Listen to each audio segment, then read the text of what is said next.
Hey guys, this is going to be another quick Linux command video.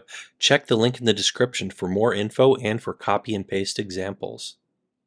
The Linux info command provides documentation for commands. It's similar but different from the man command. And the info command basically it allows you to view documentation in the info format.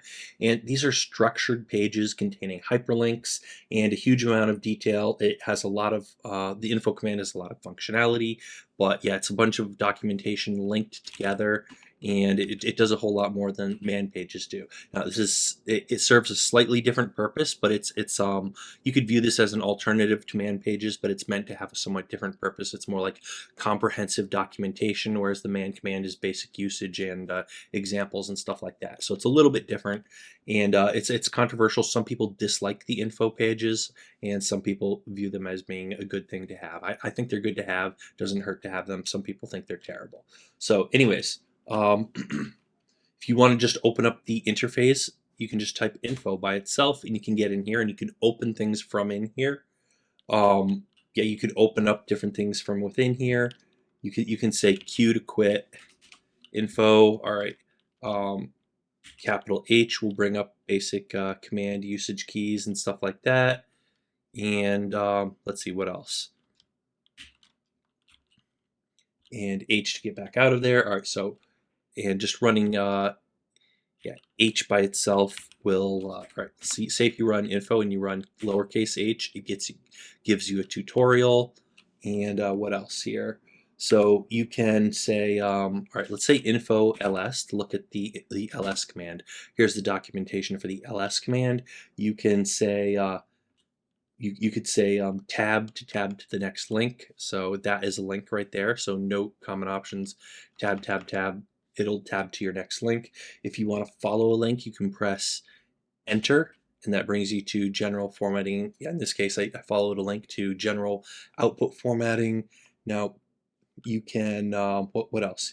You can use your arrow keys up to go up a line, down to go down. Tab, yeah, we covered tab. All right, return to follow a thing. All right, page down, page up, page down, page up. Right.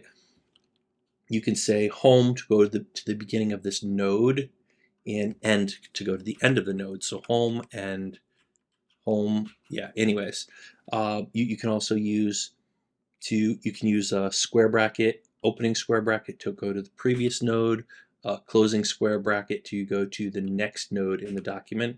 You can use a P to go to the previous node on this level, and you can use an N to go to the next node on this level. You can use a U to go up to the next level, T to go to the top of the document, and what else? D to go to the main directory node, and what else? There's a bunch of other commands. You can search for things, like you can say slash and do a regex search, test. All right, so you could find anything that matches test, and you can use regexes for that too. So yeah, that's interesting enough. And yeah, that's all the basic stuff for the info command. Let's try it on another command, like say find, right? So here's a bunch of info on find. You can page down through this, a bunch of stuff. It gives you different sections, usage and stuff. See how this is formatted very differently from from the man pages, and I'll show you the man pages to compare.